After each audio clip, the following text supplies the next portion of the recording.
America's capital, pinnacle of the free world, stormed by violent disciples of the outgoing president. With his words and demands, did Donald J. Trump incite a loyal mob into a heinous act of insurrection? In the Deep South, the election of 2 Democratic senators triggers a political paradigm shift with profound national implications. How far will Joe Biden take his party's newly won monopoly of federal power?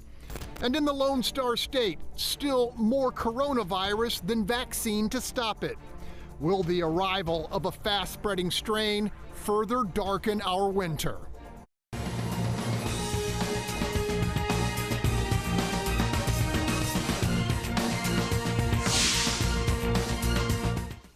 I'm Greg Grugan, and welcome to What's Your Point, where our panelists call it like they see it. Let's greet them. Starting us off, well-known businessman and columnist Bill King. Next up, Charles Blaine, founder of Urban Reform. In the 3 spot, Bob Price, associate editor of Breitbart, Texas. Batting cleanup, restaurateur and host of Fish, Grits, and Politics, Marcus Davis. And closing us out, longtime super neighborhood leader, Tamara Bell. Let's begin. Mob-inflicted mayhem at the epicenter of our democratic republic.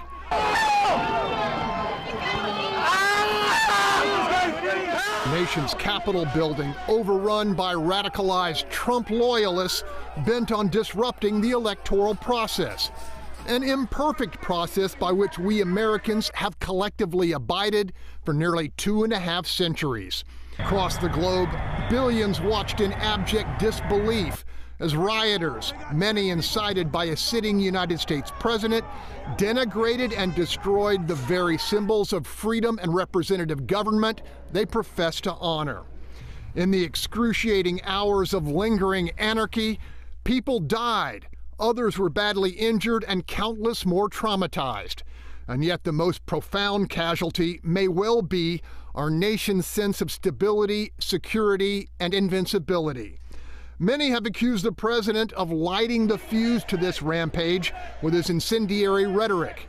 Judge for yourself. All of us here today do not want to see our election victory stolen by emboldened radical left Democrats, which is what they're doing, and stolen by the fake news media. That's what they've done and what they're doing. We will never give up. We will never concede. It doesn't happen. You don't concede when there's theft involved. Panel, after the events of January 6th, are we forever changed? I'm going to start with you, Bill King.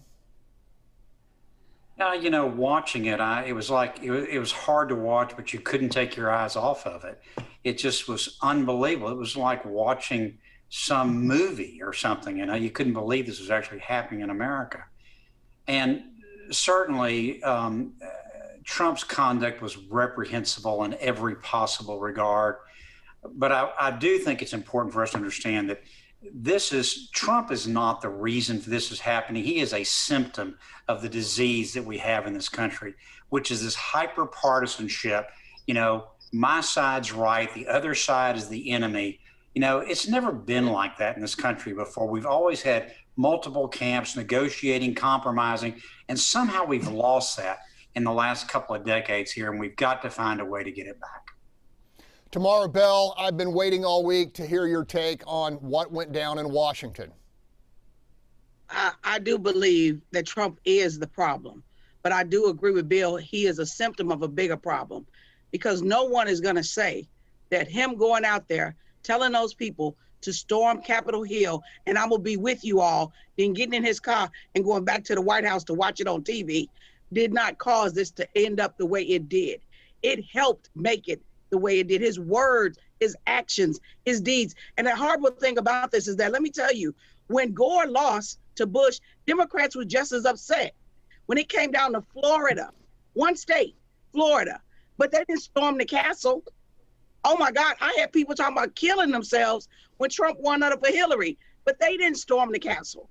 This is inexcusable, and this is reprehensible. This is not patriotism, because patriotism is about loyalty to a country, not a crazy. And that's what this is. Bob Price, I know how much you love this country, and I'm sure it was difficult to watch what happened at the nation's capital. What's your take on what's going on? Well, it was a very emotional day for people of all walks of life across the country to see our nation's capital under siege in such a violent and reprehensible manner. The things there were people that were there to peacefully protest the election results and what was going on, but there was a small group of people that went in there with extremely violent intent. People with zip tie flex cuffs. You don't take flex cuffs into someplace unless you're planning on taking somebody prisoner. People that were armed with long rifles in Washington, D.C., where that is openly carrying long rifles is against the law. How they got to the Capitol in the first place, I don't know. And there's going to be a big investigation on that. The conduct by these people was absolutely reprehensible. It's been condemned on all sides by all parties, and but it is a symptom, as Bill said, of this great divide on both sides. We've seen rioting all summer long in Portland, in Philadelphia, in Minneapolis, and in others, countless cities across this country, violent protests. And it's not unprecedented in this country. We've had violent protests in the past, but the scale at this point is extremely high. It is time for people to come together and find a way to communicate and talk to each other and solve problems and not be bloodletting in the street. Marcus Davis, as you watch this unfold, what was going through your head and indeed your heart? You know, one of the things that you asked at the opening was, are we forever changed? And I don't know that yesterday or 2 days ago was how our nation forever changed. Our nation has been changing over a number of decades. We've just been ignoring it. As the partisan politics took front and center, our nation has gone down in this terrible spiral. So it didn't just happen on yesterday. It's been happening year after year after year, decade after decade. So yes, we are forever changed, but it didn't just start a couple of days ago. You also mentioned that whether or not this was, how drastic this was. You got to think about it. The second and third in line for the presidency was inside that building. The vice president, incoming vice president, was scheduled to be in that building. And you said people died. Only one person got shot. That is unfortunate. It is unfortunate when our nation's capital is taken by terrorists and we do things like give them water, do things like take selfies, do things like help them because they got a little pepper spray in their eye. I don't think we treated this as though it was the terroristic threat that it was, and there's a reason behind that. Okay, got to go to Charles Blaine. Charles, is this the abyss or does it get worse? I mean, I think I hope it doesn't get worse, but honestly, I don't think that we've learned anything. We've learned much other than the fact that the Capitol is vulnerable from Wednesday. I don't think we learned much. There's still this kind of constant disagreement over what is true and what the truth is, not just with this incident, but just in general. People don't agree on simple facts or what truth is. But also the other thing is people still refuse to acknowledge when they're wrong and when someone else is right, if it's an opponent. And, you know, I kind of have to slightly disagree with Bob. It's a lot of our Republican elected officials have condemned this because they had to.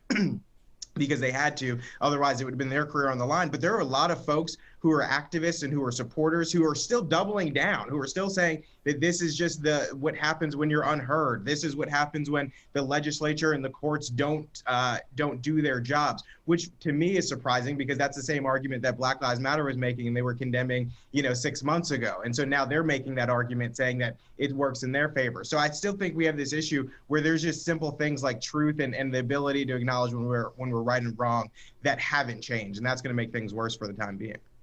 Okay, we're going to leave it right there. Up next, who else, if anyone, bears responsibility for the storming of America's Capitol? Did the words and actions of our own junior Senator Ted Cruz help spark the insurrection? And ahead at 7:30, the push to suspend the Trump presidency before Inauguration Day. We want to hear from you. Do you think the president should be removed from office after the breaching of the Capitol?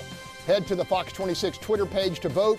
Tweet us your comments, and they may be used later in the show. Just use the hashtag WYP. We're back in just 1 minute.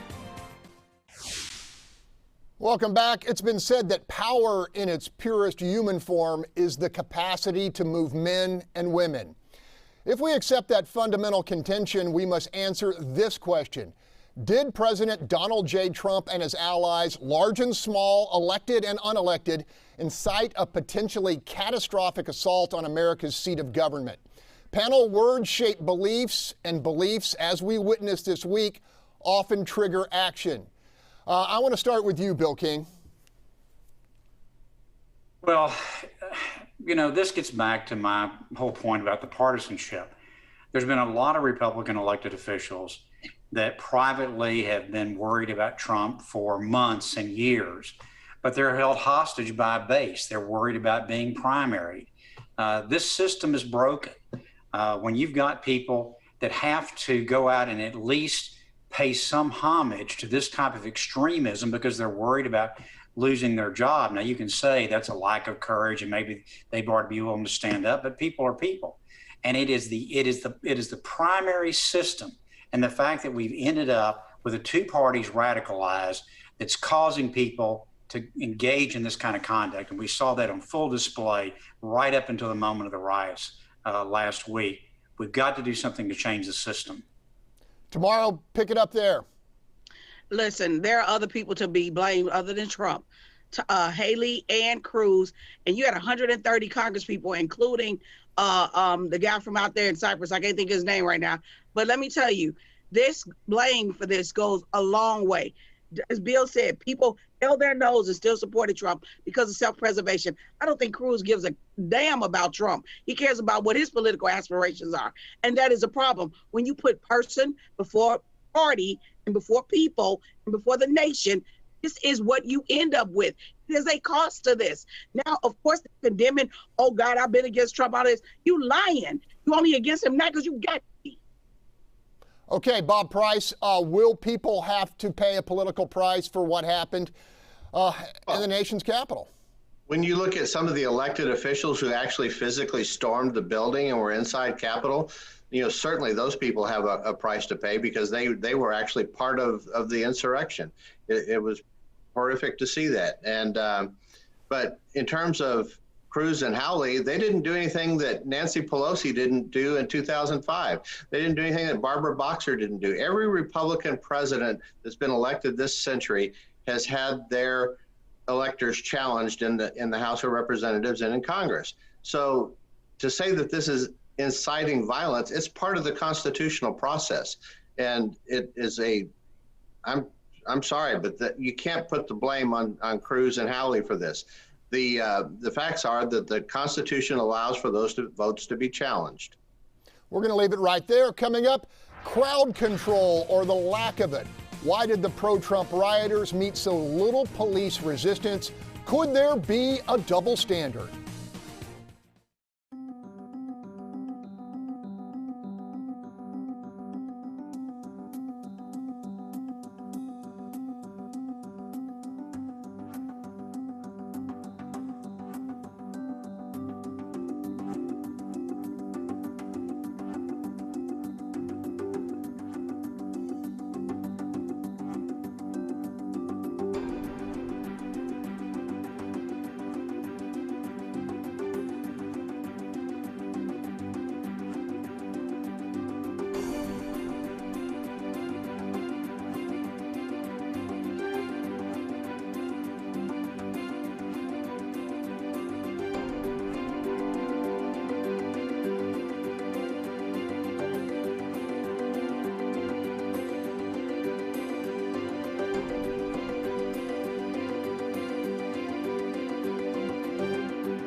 Welcome back. January 6, 2020 possessed all the essential ingredients to rank among the most controversial and therefore consequential days of this American century.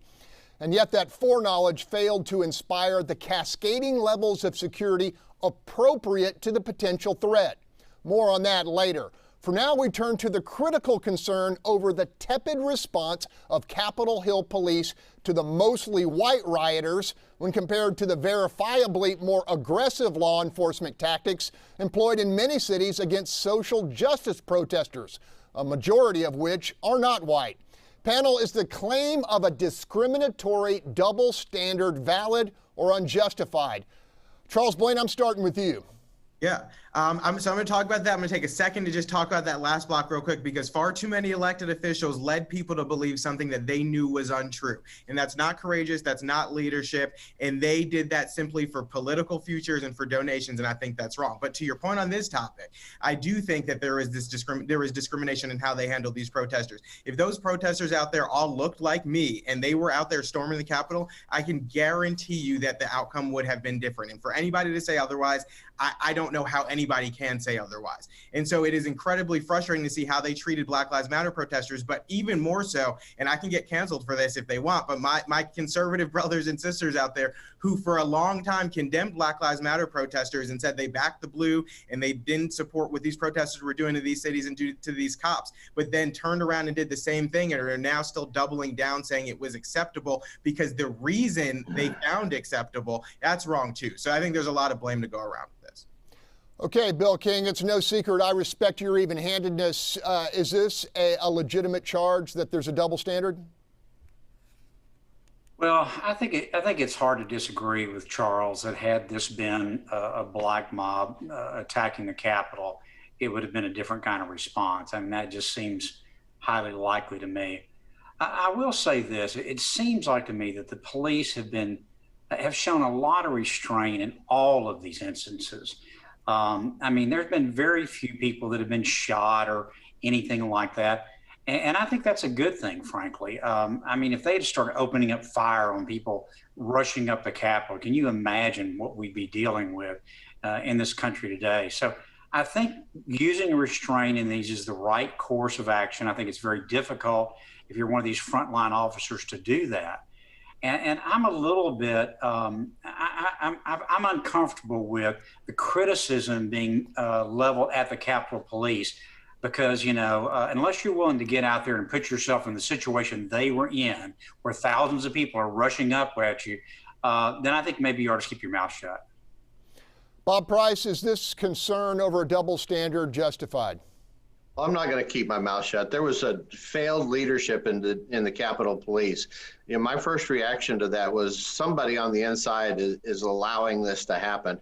But now we have evidence that the leadership of the Capitol Police refused assistance in advance from the National Guard. They refused assistance from other branches of government until it was too late. You can't ramp up the National Guard to respond to something that was over before they could have even gotten there. But that could have been prevented by prior planning that was offered to them and turned down. For the mayor of Washington, D.C. to demand control of the National Guard is absolutely absurd when you look at her position before this riot, where she said the National Guard should be stationed on the outposts, they should wear different uniforms, you know, all kinds of things, no weapons whatsoever. Absolutely not on that request. But the failure of some officers to stand their post was overshadowed, I think, by the rank and file officers that were crushed in the mob trying to get into this building and who fought off valiantly the efforts of these people to get into certain corridors where key people might have been in hiding. Okay, Tamara Bell, close us out. Listen, the problem with a lot of people not understanding is where were the Capitol Police? Some of them took the day off and they were in the crowds. Don't look for them. That picture that you have of the Black Lives Matter where they were all lined up on the steps, they still were in the steps except they were in the crowd. They moved barricades to let them in. They took selfies with them. They did not do that for other protesters. When the governor of Maryland asked to get help, he couldn't even get through when they were calling, when his representative was asking for help. And the mayor was trying. Look, this is on the White House. Pence had to call to get the National Guard there. They had waited and they had waited. And I'm not about to excuse the Capitol Police because 2 incidents, I do have to give them, some of them, their props. When the African-American cop was running up the steps and they were coming behind them, that could have ended a whole different way. But he didn't. And then when they got up there and his colleagues was with him, they didn't push nobody back. They started talking to people. I'm telling you, had there been a darker pigmentation of that crowd, this is not how this would have went down at all. There's no way. You're not going to tell me people took advantage of this because they stole laptops and stuff with sensitive information. That was a goal in this as well. Got to leave it there. Still ahead, as horrific as it was, the storming of our national capital could have been much worse. We'll talk about the critical security lessons that must be learned after the break. Welcome back. Fact: the most powerful nation on planet Earth couldn't protect its Capitol building from being stormed and ransacked by an angry mob of loosely organized weekend warriors with a political axe to grind. Imagine for a second the exponential carnage and destruction had there been embedded in the assault just 100 heavily armed, heavily trained professional saboteurs and assassins with an actual plan. While no one wants the people's house to be transformed into a fortress, the sheer vulnerability which unfolded Wednesday is an invitation to those who mean our country harm. Panel, am I exaggerating the exposure? Bob Price, you have military background. What do you think? Well, there was clearly a failure in a post 9/11 world for something like this to be able to happen. It's got to send signals across the world to people about the vulnerability of critical buildings in the United States. There's a system of labyrinth of doors that they can lock down, fire door type situation, where you can lock hallways down so that people can't move about in the building. That wasn't implemented. We had people going in there that were well prepared, that brought napalm in with them, that brought pipe bombs in with them, that brought weapons in with them, that brought flex cuffs in with them. There was clearly an intent by a small number of people to do something much, much worse than what they were actually allowed to happen. The Capitol Police did one thing very well. They got the legislators out of the building, despite the fact that 4 Texas congressmen stood the line on the floor of the House of Representatives, stood there shoulder to shoulder with the cops and kept people at bay. Troy Nehls in particular, I want to congratulate him for his action on that. But the fact is that these people, there were a group of people in there that had other nefarious plans that could have been much, much worse. Charles Blaine, pick it up right there.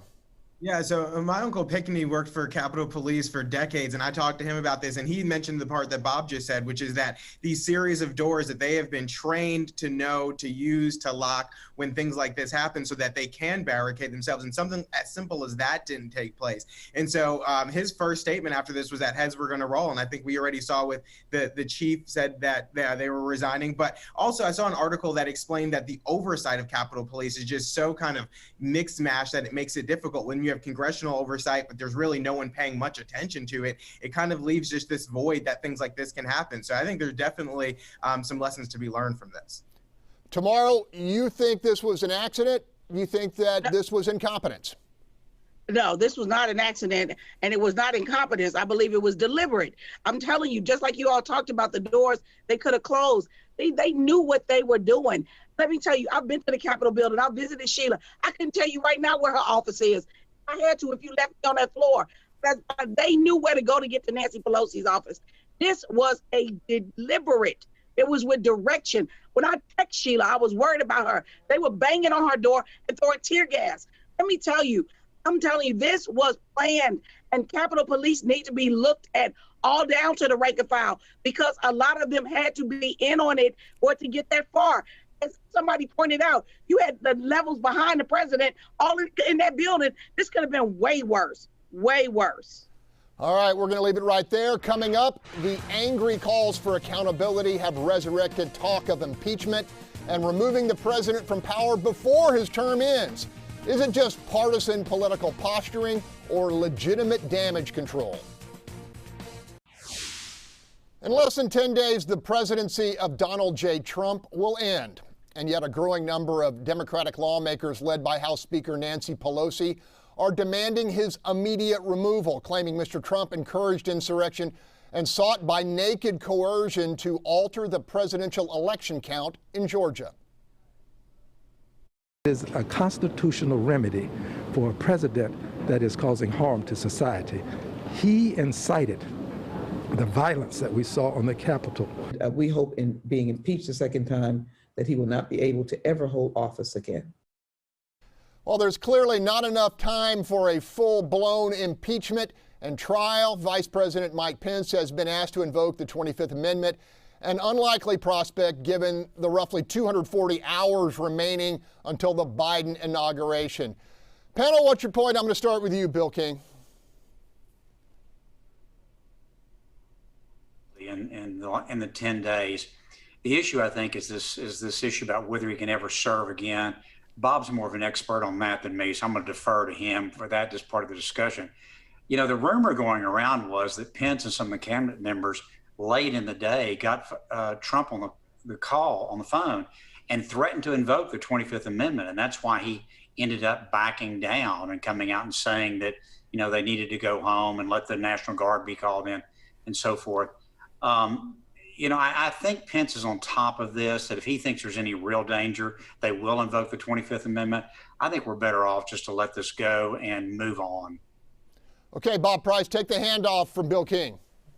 Well, you know, the issue on removal from office, that's a separate vote that follows a conviction by the Senate, which is not going to happen. That would take 16 Republican senators to go along with all of the Democrats in the House. And the time on that issue as well. I don't know that you can actually carry out a trial after the president has left office under his normal term of office. There's only been one person in U.S. history that's been impeached twice, and that was a U.S. senator. And the House filed the articles of impeachment and impeached him, but the Senate didn't begin the trial until right as he was leaving office, and they dropped it right after he left office. So that's the precedent there. The 25th Amendment does not apply here. The president is not incapacitated. He's not medically unable to serve in the position. And so that's a non-starter. And I think there's a lot of rumors out there, but not much real fact on that issue. The House probably will impeach him again, just to put that second stain of a second impeachment on him. I would say the House can get their part done. I don't think the Senate can get it done. Tamara Bell, this has been called a bunch of political kabuki theater. You think it's justified to ramp up an entire impeachment process? I don't believe they have the time to do it, but they got to do something. That is the problem with this president. Everybody bags down. Everybody is scared of him. I was surprised that Pence, since they show recordings, those people were looking for that man. They were looking for him. They meant to do him harm. He was one of the people in the building who could have been harmed. So I'm a little shocked at him. He had to call the National Guard himself. And there's nothing wrong with the president. Please. This is, I mean, narcissism is a serious mental defect that some people have, and he has it because he don't give a damn about the country. He don't even care about the people. All he cares about is the profit he's making by saying all this stuff and the money he raises. He could give a damn about them or the country. All right, Charles Blaine, you know, how are Republicans going to react to this? I mean, they were horrified. A lot of them were horrified what they saw unfold in Washington on Wednesday, although I'm sure they don't support an impeachment vote on this president. Yeah, I mean, I do think many of them were horrified, but I think the problem is that Democrats are saying that by talking about impeachment or talking about removing him from office, they're going to kind of quell any potential concerns that would come up for the last week and a half of his presidency. But they don't seem to realize that by pushing him out at the end of his rightfully earned first term, that is going to encourage people to get even angrier. If they want to calm down the base and make sure something like this doesn't happen, then why keep pushing when we're at the end and the likelihood of anything crazy happening these last 12 days is pretty minimal? If they push him out, then you're really going to see people start to get angry and start to respond negatively. So I don't know that their concerns over trying to quell the response are as genuine as they make it seem. I think a lot of it is political. Charles Blaine, you monitor what goes on with the Texas Republican Party. Have you heard anything from the chairman on what happened? Yeah, I did see a statement where he condemned the actions, but kind of still supported the general consensus of vetting through the election and objecting. I'm sorry, of objecting to the electors, and so I did see them condemn the action that took place at the Capitol. All right, we're going to leave it right there. Up next, the voters of Georgia have spoken and with their votes handed complete control of America's government to the Democratic Party. We'll dive into the ramifications after the break. Welcome back. In historic fashion this week, Republican control of the United States Senate crumbled apart in the Georgia clay. With their twin victories, Democrats Raphael Warnock and Jon Ossoff eliminated the GOP firewall in the upper chamber and shoved the door wide open for unencumbered Biden legislative initiatives, cabinet confirmations, and judicial appointments. Panel, a black minister and a Jewish journalist prevailing in the Deep South in what was once a reliably red state. Tamara Bell, let's hear from you. Thank you, Lord. Thank you, Lord. Thank you, thank you, thank you. Now, let me be clear with y'all. Warnock, I really felt he was going to be victorious. I really did, because his opponent did something that anybody should have told her does not do, and that's to attack the black church. Ebenezer is a historical nationwide and has a special heart in many African-American people across the nation, because that was the church of our beloved Dr. Martin Luther King. So for her to attack this man's character the way she did, even after she had visited the church, and this man was so well respected across the nation, when the WNBA players that played on her team came out, it was impressive. But I don't want people to ignore, because we got to recognize it. If it had not been for the rhetoric from D.C., this would have had a different outcome. Got to just add that in now. Okay, Bob, I want to go to you on that. Did the president hurt the effort? I mean, I predicted at least one of these would go to the Republicans. Well, there was about 0.75% difference between the two vote getters in that could have ended up with a split in the seats, which would have been ideal from my perspective, obviously. But yes, I think the president's visit to Georgia did hurt the campaign. The statistics show okay, Bob, in the areas where he went and campaigned, Republican turnout was less. Okay, I want to go to you, Charles Blaine. Hold on, Bob. Charles Blaine, what did you think of what went down in Georgia? Yeah, I mean, I think it goes to show this is what happens when a party still does not know how to talk to minority voters and try to encourage them to come to our side. And it's a lot of the rhetoric that pushed them away. And also, I think the bigger problem, though, it's kind of like Bob was saying, but I think it's more Lynn Woods and Sidney Powell who are out there telling Republican voters don't vote because they feel that the votes aren't going to count and all the voter fraud is just going to cancel out their votes anyway. So if you're out there telling voters to do that, what do you expect them to do when it comes to Election Day? And so, we brought it on ourselves. Okay, Bill King, let's get down to brass tacks. Why did the Senate shift to Democratic hands? Well, there's two things. I think the point that Charles and Bob both made already, which is that you had Republican electeds encouraging people not to vote. I mean, how insane is that? But the other problem with the Republican Party is they're losing suburban voters, and especially white women voters in the suburbs. They are just deeply offended by Trump's persona and the violence and the intemperate talk. They're just turned off by that. I have a daughter who's got little boys, and she says, I don't want them to think that acting like Trump is okay. All right, we're going to leave it right there. When we come back, the Georgia Senate wins have cleared the way for a legislative blitzkrieg of Joe Biden initiatives. We'll talk about the huge implications. On Tuesday in the state of Georgia, the political landscape buckled beneath the feet of Republicans across the country. With control of the Senate shifting into Democratic hands, President-elect Joe Biden will be free to hammer through a whole host of campaign promises: repeal of the Trump tax cuts, expansion of Obamacare, police reform, new firearm restrictions, and measures aimed at reducing climate change. Panel, that's not to mention a much more liberal immigration policy and what will likely be a more restrictive agenda for pandemic control. Charles Blaine, your thoughts?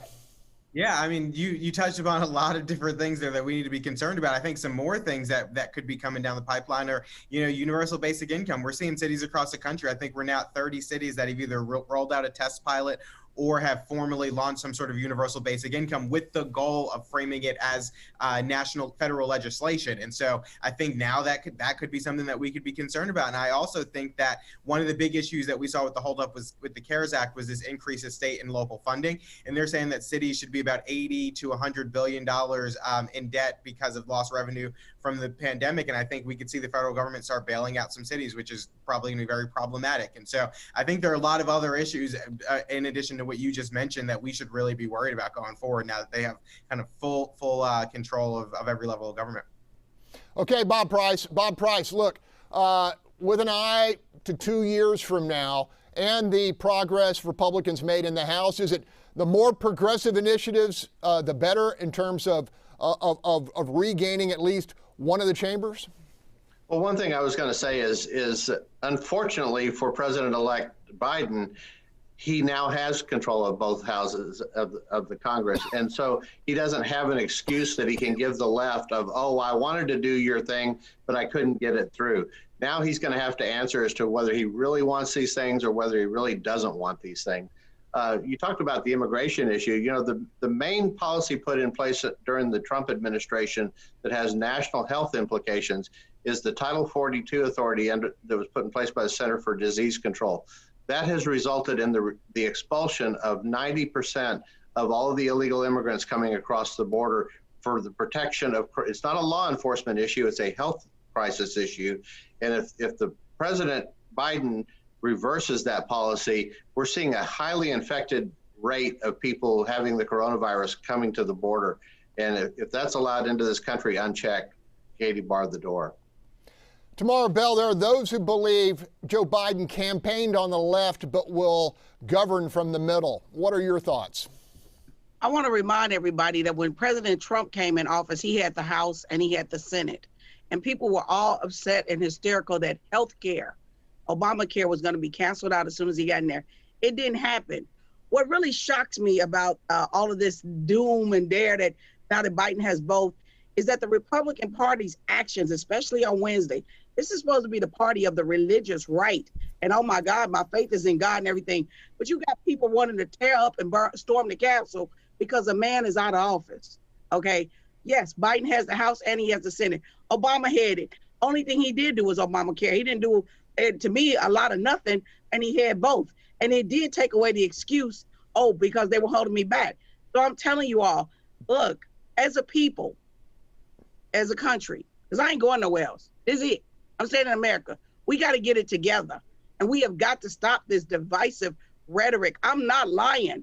A divided house cannot stand. There are other countries grinning and rubbing their hands together because of the divisiveness of America. Yes, he has a House and the Senate, but I do believe the conscience of America will prevail. Okay, Bill King, close us out on this topic. Do you think Biden will govern from the middle? Well, he's got his hands full with a lot of issues. I was kind of surprised at the market's reaction to this. The market actually went up after the Georgia Senate races were announced, which is frankly something I didn't expect.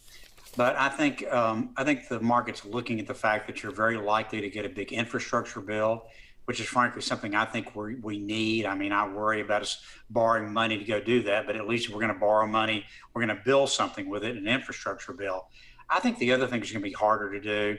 The margin in the House is very small. You've now got that problem solvers caucus that I think has about 50 members in it that's committed to more centrists. And Joe Manchin is going to be a very important player over the next 2 years. All right, we're going to leave it there. Up next, the pain of this miserable pandemic grows deeper and more dangerous with the arrival of a fast-spreading strain. Welcome back. B117, the highly contagious variant of the coronavirus, has made its way to the Lone Star State, specifically Harris County. While B117 is no more severe than previous variants, Judge Lina Hidalgo warns that this strain spreads 70% faster. The news comes as patients suffering from COVID-19 already occupy 1 out of every 5 hospital beds in Texas. Panel, this is not the kind of development we are hoping for in the opening days of a fresh year. Let's go to Bill King, whose knowledge is deep on this issue. I don't think the new strain is that big of a deal. To say that it's 70% more contagious is absurd. We don't know how much more contagious it is. There's some inferential evidence from looking at the spread that they think this may be the reason the spread is accelerated. I'm actually fairly cautiously optimistic about the numbers right now. What people don't understand about COVID is the numbers you're looking at today on your TV screen are what happened days and even weeks ago because of the reporting delays. The widely watched University of Washington model is now predicting that we actually hit peak infections in the last week in December, peak hospitalizations are this week, and COVID falls by 80 to 90% by April 1st because of the effects of the vaccine and natural herd immunity. So I'm actually a little optimistic right now for the first time in several months. Okay, Charles Blaine, pick it up there. Bill believes that we're on the downside of this thing, particularly with vaccines coming into play at a greater level across the country.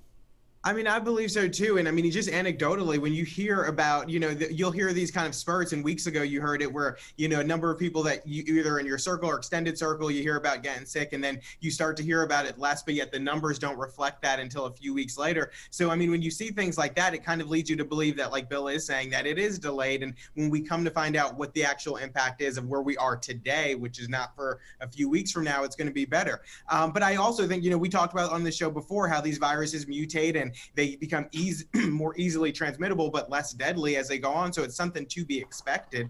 And so I think that, a lot of the alarmist rhetoric coming from local government, I think they need to tamp it down a bit and just kind of, center on reality a little more. All right, we're going to leave it right there. Coming up, we continue our discussion of the coronavirus and the frustrating wait for enough vaccine to stop this killer disease once and for all. Call it a formula for simmering frustration. 8 million Texans cleared to receive the coronavirus vaccine, but less than 2 million doses delivered thus far. In a state where this disease has taken the lives of nearly 30,000 citizens, many of those most at risk are worried and waiting. Panel, should we be doing a better job as both a nation and a state, or in this mass inoculation happening as quickly and efficiently as current manufacturing and logistical capacity will allow? I'm going to start with you, Bob. Well, I'm a little disappointed in many of the states' rollouts of the vaccine. When you look at New York, where they're refusing to vaccinate people who are over 70, 75 years old, that's just insane. The governors have had 6 months they knew this vaccine was coming, and they need to have this plan executed perfectly and get it going. The good news out of this whole thing is that Pfizer says that the vaccine works against the new strain of the virus. Pick it up tomorrow. I have several of my senior citizens in the area who've been calling, trying to get their shots. And they have really been, one has been on a call, has called 67 times and not been able to get through. So they definitely need to help those that are eligible and get this done quickly. At that same time, I've lost someone I know well, one of our African-American dentists, died on Christmas Day from this. And I have several friends who are dealing with this right now. So they need to do something to get this together. This will create jobs. Just getting that done. All right, final 45 seconds to Bill King. I'm just sort of amazed about this hand-wringing about the vaccine. We've never had a vaccine approved in less than 4 years before. We are now a year away from this. When we first discovered this, we've approved 2 vaccines. We've manufactured tens of millions of doses that have been distributed to the states. And as of 3 days ago, which is the last vaccination information we have, about 7 million people have been vaccinated. We're probably double that at this point in time. The last day that we have information for, 750,000 people were vaccinated in the United States in one day. I mean, come on, folks. This is it's miraculous what this country has done to get this vaccine out. And I think people that are wringing their hands, it's a disservice to the great scientists, the companies, the governments that have gotten this done. Got to leave it there. Thanks for joining us. The conversation continues on a national level next with Fox News Sunday and host Chris Wallace. From all of us here, have a safe and healthy week.